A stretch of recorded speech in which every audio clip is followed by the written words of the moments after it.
ઘરની સાફ સફાઈ હોય, શાકભાજીની સાફ સફાઈ હોય કે કોઈ પણ વાત ઘરથી હોય, આખી જિમ્મેદારી કોની હોય? વધારે ઘરની ગૃહિણીની હોય હા ને. એટલે તો લક્ષ્મી કહેવાય નારી, બરાબર. ચલો, કેવી રીતે મેં શાકભાજીને કે ફ્રૂટ્સને કરું છું સાફ, એ તમારી જોડે આજે મેં શેર કરું. આ વરસાદના સિઝનમાં ને જમ્સ ખૂબ જ વધી જાય છે અને તમે જોઈ શકો છો, તમે ગમે ત્યાં ઘરને સાફ રાખો ને તો એ મચ્છર કે માખીઓ આવતા હોય છે. એટલે આપણે દિવસમાં 3થી 4 વખત છે ને સ્પ્રે કરવું જોઈએ. અને સ્પ્રે માટે મેં શું બનાવીને મૂકી છું મારા ઘરની હોમ રેમેડીઝ, એ તમારા બધા જોડે મેં શેર કરવાની છું. નેક્સ્ટ વિડીયો આવશે તો વિડીયોમાં ચેનલમાં બન્યા માટે તમે લોકો ચેનલને સબસ્ક્રાઈબ કરો અને પ્લીઝ બેલ બટનને જરૂરથી ઓલ નોટિફિકેશન બેલને દબાવી દો. લાઇક, શેર અને કમેન્ટ જરૂરથી કરી દેજો. અત્યારે રેની સિઝન ચાલે છે એટલે વરસાદના ટાઈમમાં જમ્સ ખૂબ જ વધી જાય છે. અને શાકભાજી લાવ્યા પછી એને તમે તરત જ સાફ સફાઈ કરીને મૂકી દો એટલે સવારમાં રસોઈ કરતાં વારે ના લાગે. અહીં જો મેં વરસાદ હોય કે કોઈ પણ સિઝન હોય, મેં શાકભાજી હોય કે ફ્રૂટ્સ હોય એવી રીતે સાફ કરીને મૂકું છું. અને આવી રીતે મૂકવાથી મને ખાસ કરીને છોકરાઓ જ્યારે સવારમાં સ્કૂલ જાય ને ત્યારે એ લોકો માટે મને ટિફિન બનાવવાનું ખૂબ જ સરસ ટાઈમ મળી જાય છે. નહીં તો આપણું ટાઈમ છે ને શાકભાજી સમારવા કે એને સાફ કરવામાં જ જતું રહે છે. અત્યારે વરસાદના સિઝનમાં છે ને ખૂબ જ જમ્સ થઈ જાય છે, એ તો બધાને જ ખબર છે. અને ખૂબ વધારે શાકભાજીમાં દવાઓ નાખે છે એટલે આપણા માટે કંઈ બહુ હાઇજેનિક નથી. આપણે વિચારીએ છીએ કે આપણે આ શાકભાજી કે ફ્રૂટ્સ ખાઈ રહ્યા છીએ એટલે આપણા માટે કે આપણા છોકરાઓ માટે, આપણા ઘરના બધા મેમ્બર્સ માટે ખૂબ જ હેલ્ધી હોય. પણ આ હેલ્ધી નહીં, આપણે એમને હેલ્ધી બનાવવું પડે છે. તો આપણે શાકભાજી લયા પછી 2-3 પાણીથી સરસ રીતે એને ધોઈ નાખવાનું. પછી એક મોટા વાસણમાં કે ટબમાં કે ડોલમાં તમને જે પણ ફાઈ જાય ને એમાં પાણી ભરી દેવાનું. અને શાકભાજી કે ફ્રૂટ્સ હોય થોડીક વાર એની અંદર નાખીને અને એની અંદર 1 ચમચી સિરકા નાખી દેવાનું. તો 1 ટેબલ સ્પૂન સિરકા વિનેગર આપણે રાખો તો શું થશે કે એનામાં જે જમ્સ હોય ને એ બિલકુલ ઓછું થઈ જશે અને ખતમ થઈ જશે. અને સિરકાના પ્રભાવથી આપણા શાકભાજીનું કલર બી અને બન્યા રહે છે. સિરકાના પ્રભાવથી આપનું શાકભાજી લોંગ ટાઈમ સુધી તાજું રહે છે. એટલે સિરકાના પાણીથી ધોયા પછી એને ડાયરેક્ટ કાઢી લેવાના. હવે તમે શું કરી શકો છો એના પાણી સૂકવા માટે, કેમ કે જ્યાર સુધી આવી રીતે પાણી સુકાય નહીં ને શાકભાજીમાં, આપણે ફ્રીજમાં એને સ્ટોર નહીં કરી શકીએ. નહીં તો શું થશે કે આપણું શાકભાજી કે ફ્રૂટ્સ ખરાબ થશે. એટલે તમે એક કામ કરી શકો છો કે મોટા ટોવેલ હોય કે અમારા બેડશીટ હોય કે કોઈ બી કોટનના છે ને દુપટ્ટો હોય એ પ્લેટફોર્મ ઉપર કે તમે ફર્શ ઉપર પાથરી શકો છો. એની ઉપર સેપરેટ કરીને જુદા શાકભાજીઓ મૂકી દો અને થોડીક વાર એને પંખાની નીચે રહેવા દો.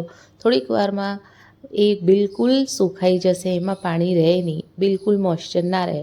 પછી એને નેપકિનથી લૂછીને તમે ડબ્બામાં ભરીને કે તમે થેલીમાં તમે ગમે ત્યાં વાપરતા હશો ને સ્ટોર કરવા માટે ફ્રીજમાં, એ તમે પછી મૂકી શકો છો. અહીં મેં બાસ્કેટ લીધેલું છે અને બધા શાકભાજીઓને સેપરેટ કરું છું. અહીં સેપરેટ કરી દઈશ કેમ કે અત્યારે મારે રસોડામાં કામ છે અને રાત્રે છોકરા ઊંઘી જાય ને અને જ્યારે મેં શાકભાજી લઈને આવું ત્યારે રાત્રે મેં આ બધું કામ પતાવું છું. પણ કંઈ વાંધો નહીં, થોડું મોડું થાય છે એક દિવસ, પણ બીજા દિવસથી બહુ વહેલું અને સહેલું પડે છે આપણા રસોઈ કરવામાં હા ને. તો અહીં જોઈ શકો છો લીંબુ હોય કે જે બી શાકભાજી મેં લીધું બધાને સેપરેટ કરી દીધું. હવે એમાંથી પાણી નીકળી જશે, ડ્રેન થઈ જશે, કેમ કે બધા કાણાવાળી બાસ્કેટ છે અમારી હા ને. તો આવી રીતે ટોપલી મળે જ છે માર્કેટમાં, તમારા બધા પાસે હશે. બસ એવી રીતે વાપરી શકો છો. અને એને થોડીક વાર રહેવા દો અને એવું હોય તો હળગાવી દેવાનું, એનાથી પાણી નીકળી જશે અને થોડું ઘણું પાણી રહેશે તો પછી નેપકિનથી તરત જ લૂછાઈ જશે. આવી રીતે આપણે મૂકીએ ને તો બહુ સારું પડશે. આ છે પનીર જે હોમમેડ છે. તો સવારે મને પનીરના કંઈક રેસીપી બનાવીને છોકરાઓને સ્કૂલમાં મોકલવાના છે હા ને. એટલે મેં પનીરને પાણી કરીને એવી રીતે ફ્રીજમાં મૂકી દઉં જેનાથી પનીર ખરાબ ના થાય. પછી અહીં તમે જોઈ શકો છો કે બધા શાકભાજીને મેં સેપરેટ કરી દીધું છે. હવે થોડીક વાર મને કામ છે, એ બધું પતાવીને શાકભાજીને થોડું નેપકિનથી લૂછીને પછી એના ડબ્બામાં મૂકીને મેં ફ્રીજમાં મૂકી દઈશ. અને જે સવારનું કામ હોય સ્કૂલ માટે એ ટાઈમ મળશે તો સમારી પણ નાખવાનું. અને એમ તો મેં પનીર મૂકી દીધી, તો પનીરનું જ કામ છે મને. અહીં જોઈ શકો છો, આ થોડુંક છે ને આવી રીતે મૂકશો ને તો પછી થોડુંક આમ જો એવી રીતે ટેકા આપીને થોડું એક સાઈડથી ઊંચો કરીને એને મૂકશો ને તો પાણી જલ્દીથી બિલકુલ ડ્રેન થઈ જશે. બરાબર છે. જો તમે આ વિડીયો અહીં સુધી ગમ્યો હોય તો પ્લીઝ વિડીયોને લાઈક કરતા ના ભૂલજો. અને કમેન્ટ કરીને મને બતાવજો જરૂરથી કે તમને આ વિડીયો, આ ટિપ્સ કેવી લાગી. બરાબર. અને તમે તમારા ફેમિલી એન્ડ ફ્રેન્ડ્સ જોડે આ વિડીયોને શેર કરી શકો છો. જો તમે મારા ચેનલ ઉપર ફર્સ્ટ ટાઈમ છો તો પ્લીઝ ચેનલને સબસ્ક્રાઈબ કરજો, બેલ બટનને જરૂરથી હિટ કરજો, જેનાથી મારી બધી નોટિફિકેશન તમને મળી જશે. અત્યારે કંકોડાના સિઝન ચાલી રહ્યા છે. આ વરસાદમાં બહુ ઓછા ટાઈમ માટે કંકોડા આપણને મળે છે. અને કંકોડા છે ને ખૂબ જ હેલ્ધી હોય, બિલકુલ તાકતવર, એટલે જરૂરથી ખાવું જોઈએ. અને છોકરાઓને તો ખાસ ખવડાવવું જોઈએ, કેમ કે છોકરાઓ અમારા હેલ્ધી થશે તો અમારા સમાજ હેલ્ધી થશે. અને આ લોકોને સાચવાનું અત્યારે નાનપણના ખવડાવવા પીવડાવવાની બધી જિમ્મેદારીઓ મા ઉપર હોય. હવે તમે થોડું ગુસ્સા કરીને ખવડાવી દો કે પ્રેમથી, પણ ખવડાવજો જરૂરથી. અહીં જોઈ શકો છો કે મેં આદુને અને બીટરૂટને આખી રાત સુધી નેપકિનથી ઢાંકીને એવી રીતે બાસ્કેટમાં રહેવા દીધી હતી. તો આ બધી મેં ફ્રીજમાં નહીં મૂકું, બહાર જ બાસ્કેટમાં, જેમ આપણે બટાકા ડુંગળીનો હોય ને બાસ્કેટ, એમાં જ મૂકી દઈશ એક થેલીમાં. થેલીને ઉપરથી ઓપન રાખીશ. અને કપડાના થેલી છે એટલે એ ખરાબ થશે નહીં. અઠવાડિયા સુધી એકદમ એ એવી રીતે રહેશે એઝ ઇટ ઇઝ, એ ફ્રેશના ફ્રેશ જ રહેશે. એને ફ્રીજમાં મૂકવાની કંઈ જરૂર નથી. આજે સવારે લારીવાલા આવ્યા હતા ને ભાઈ, તો મેં કંકોડા જોઈએ તો પછી મને તો રહેવાતું નથી, એટલે મેં કંકોડા લીધું અને સાથે ટીંડોળા. અને આ ટીંડોળા તો મારા હસબન્ડને ખૂબ જ ગમે છે, મારા છોકરાઓને બી ટીંડોળા ખૂબ ગમે છે. તો મેં કીધું ચાલો ભાઈ ટીંડોળા અને થોડુંક આપણે કંકોડાનું આજે શાક કરી દઈશું. તો આ સવારે મેં લીધું હતું. આ જો કેટલું લીલા લીલા છે અહીં, અને બહુ જ એની ગુણ છે, ખૂબ જ ગુણ.